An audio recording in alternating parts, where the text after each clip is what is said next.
127 coureurs, la tête dans le guidon pour cette dernière et quatrième étape de 163 km, incluant le réputé circuit du Mignou, que le peloton aura dû boucler à 7 reprises.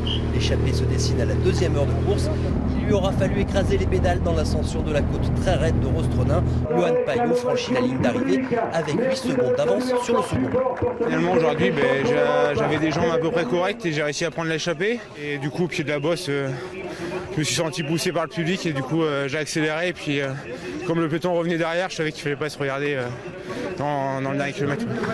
Le classement général de cette 21e édition du Craze Braze Elite, c'est le néerlandais Hugo Rodmeyers qui remporte la première place malgré une chute à moins de 3 km de l'arrivée. Une victoire qui pour lui ouvre de belles perspectives. It's a big race and I had a good team around me, so yeah, it was a good week. I hope this race will help me to become a pro rider. Rappelons que le Craze Braze Elite représente un formidable tremplin pour les coureurs, l'antichambre des futurs champions et des grands noms du cyclisme. On retrouve sur le Tour de France par exemple bon nombre de coureurs qui ont fait le Craze Braze.